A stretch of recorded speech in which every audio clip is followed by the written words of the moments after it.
আজকের ভিডিওতে একেবারে স্ট্রিট স্টাইলে পাপড়ি চাটের রেসিপি আপনাদের সঙ্গে শেয়ার করব। আজকের এই ভিডিও দেখে আপনারা পাপড়ি চাট তৈরি থেকে শুরু করে পাপড়ি চাটের পাপড়ি সংরক্ষণ সমস্ত কিছু এই ভিডিওর মধ্যে পুরোটা জেনে যাবেন। আশা করি ভিডিওটি ভালো লাগবে। ভিডিও ভালো লাগলে আমার চ্যানেলটি সাবস্ক্রাইব করতে ভুলবেন না কিন্তু। তাহলে চলুন দেরি না করে আমার সাথে শেষ পর্যন্ত ভিডিওটা দেখে নিন। নমস্কার বন্ধুরা, পিনাজ হেসেলে আপনাদের সবাইকে স্বাগত জানাই। আমার চ্যানেলের ভিডিওগুলি ভালো লাগলে আমার চ্যানেলটা কিন্তু অবশ্যই সাবস্ক্রাইব করবেন। প্রথমে আমি পাপড়ি চাটের পাপড়ি তৈরি করে নেব, যার জন্য এখানে নিয়েছি 1 কাপ পরিমাণ ময়দা। ময়দার মধ্যে আমি স্বাদ অনুযায়ী লবণ ও হাফ চামচ পরিমাণ কালো জিরে দিয়ে ভালোভাবে মিক্স করে নিচ্ছি। ভালোভাবে মিক্স করা হয়ে গেলে ঠান্ডা জল দিয়ে আমি একটা ডো তৈরি করে নিলাম। এই ডো থেকে এখন আমি কয়েকটা লেচি কেটে নেব। লেচিগুলো কাটা হয়ে গেলে লেচিগুলো হাতের তালুতে রেখে গোল গোল করে গড়ে নেব। এই একইভাবে সমস্তগুলো বানিয়ে নিয়েছি। এখন এখান থেকে এক একটা লেচি নিয়ে আমি পাতলা পাতলা করে রুটির আকারে বেলে নিয়েছি। এখন এই রুটির উপরে একটা কাঁটা চামচ দিয়ে আমি অসংখ্য ছিদ্র তৈরি করে দেব। এই ছিদ্র থাকার ফলেই পাপড়ি চাটগুলো ফুলবে না। এখন একটা কুকি কাটার দিয়ে আমি রুটির উপর থেকে ছোট ছোট লুচি বের করে নিচ্ছি। আপনারা চাইলে বাটি কিংবা গ্লাস দিয়েও এই কাজটা করে নিতে পারেন। এখন লুচির বাড়তি অংশগুলো আমি বাদ দিয়ে দিয়েছি। দেখুন একেবারে পাতলা পাতলা লুচি তৈরি হয়েছে। এই একইভাবে আমি বাকি সবগুলো পাপড়ি তৈরি করে নিয়েছি। এখন পাপড়ি ভাজার জন্য চুলোয় একটা কড়া বসিয়ে দিয়ে দিয়েছি সাদা তেল। সাদা তেলের পরিমাণ একটু বেশি রাখতে হবে। তেল মাঝারি গরম হলে এর মধ্যে আমি পাপড়িগুলো ছেড়ে দেব। এই পাপড়ি ভাজার সময় গ্যাসের ফ্লেম কিন্তু মিডিয়াম টু লো রাখবেন, না হলে পাপড়িগুলো ক্রিস্পি হয়ে ভালোভাবে ভাজা হবে না। আর পাপড়িগুলো প্রথম দিকে জড়িয়ে থাকলেও দেখবেন আস্তে আস্তে কিন্তু একটা অপরটার থেকে আলাদা হয়ে যাচ্ছে। এইভাবে 4 থেকে 5 মিনিট ভাজার পর পাপড়িগুলো লালচে কালার এলে আমি তেল ঝরিয়ে তুলে নেব। এই একইভাবে আমি বাকি সমস্ত পাপড়িগুলো ভেজে নেব।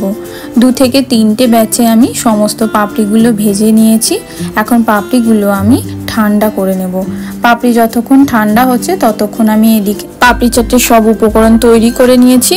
আলু সেদ্ধ, পেঁয়াজ কুচি, টমেটো কুচি, ধনেপাতা, কাঁচা লঙ্কা কুচি, নারকেল, ভাজা বাদাম আর নিয়েছি 2 রকম চাটনি। এই 2 চাটনির রেসিপি আপনারা আমার ডেসক্রিপশন বক্সে পেয়ে যাবেন। এদিকে পাপড়ি পুরোপুরি ঠান্ডা হয়ে গেছে। এখন আমি আপনাদেরকে একটা পাপড়ি ভেঙে দেখাচ্ছি। দেখুন কতটা ক্রিস্পি পাপড়ি তৈরি হয়েছে।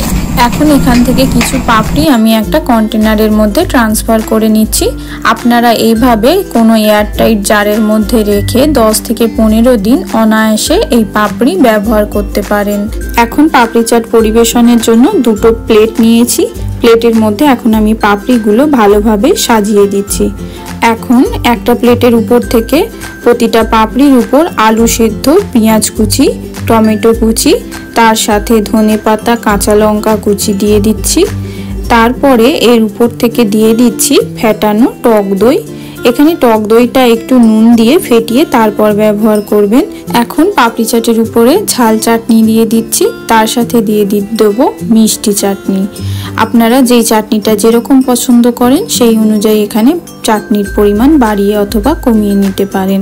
চাটনি দেয়া হয়ে গেলে এখন উপর থেকে আমি ভাজা বাদাম ও নারকেল কুচি ছড়িয়ে দিচ্ছি। এখন দিয়ে দেব ভাজা মশলার গুঁড়ো।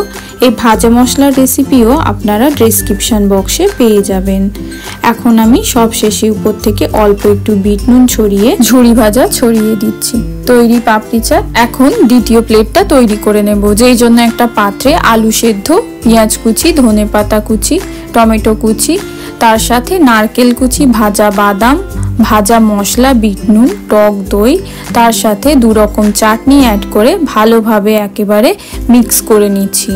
সমস্ত উপকরণ একসঙ্গে ভালোভাবে মিক্স করা হয়ে গেলে এই পর্যায়ে আপনারা একবার নুনটা চেক করে নিতে পারেন। এখন এই মিশ্রণটা পাপড়ি চাটের প্লেটের উপর সমানভাবে একেবারে ছড়িয়ে দেব, যেন প্রত্যেকটা পাপড়ির উপর মিশ্রণটা সমানভাবে ছড়িয়ে থাকে। তারপর উপর থেকে ফেটানো টক দই, 2 রকম চাটনি, ভাজা মশলা, বাদাম, নারকেল কুচি, ঝুরি ভাজা দিয়ে ডেকোরেশন করে নেব।